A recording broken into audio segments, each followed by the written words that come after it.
ছাত্র জনতার রক্ত ও হাজারো প্রাণীর বিনিময়ে বাংলাদেশে স্বৈরাচার শাসনের ১ মাস পূর্ণ হলো আজ।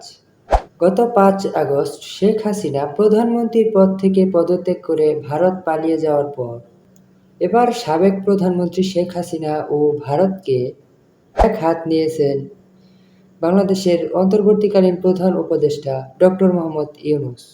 বৃহস্পতিবার সকালে ঢাকায় নিজের সরকারি বাসভবনে ভারতীয় সংবাদ সংস্থা পিটিআইকে সাক্ষাৎকার দেওয়ার সময় তিনি ইঙ্গিত দিয়েছেন, হাসিনাকে ফেরত পাঠানোর বিষয়ে বাংলাদেশ ভারতকে অনুরোধ না করা পর্যন্ত ভারত যদি হাসিনাকে নিজের দেশে রাখতে চায়, তাহলে তাকে আরও মন্তব্য করা থেকে বিরত থাকতে হবে।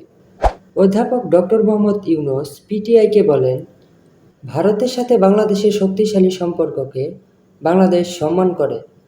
হাসিনা ব্যতীত বাংলাদেশের সবাই ইসলামবাদী এবং শেখ হাসিনা ছাড়া দেশ আফগানিস্তানে পরিণত হবে। নয়াদিল্লিকে এ ধারণা থেকে বের হতে হবে। ডক্টর ইউনূস বলেন, ভারতে শেখ হাসিনা অবস্থান করায় কেউ স্বাচ্ছন্দ্য বোধ করছে না এবং বিচার করার জন্য বাংলাদেশ তাকে ফেরত আনতে চায়। অন্তর্বর্তী সরকারের প্রধান উপদেষ্টা আরও বলেন, তিনি ভারত রয়েছেন এবং সেখান থেকেই বক্তব্য দিয়ে সমস্যা তৈরি করছেন।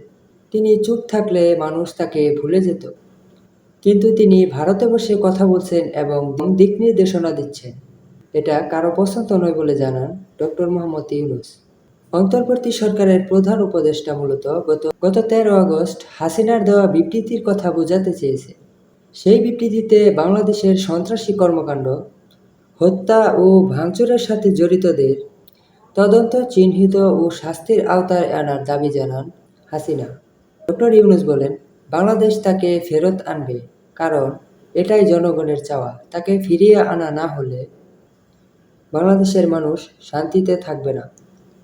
শেখ হাসিনা যে ধরনের নৃশংসতা করেছেন, বাংলাদেশের সবার সামনে তার বিচার করতে হবে।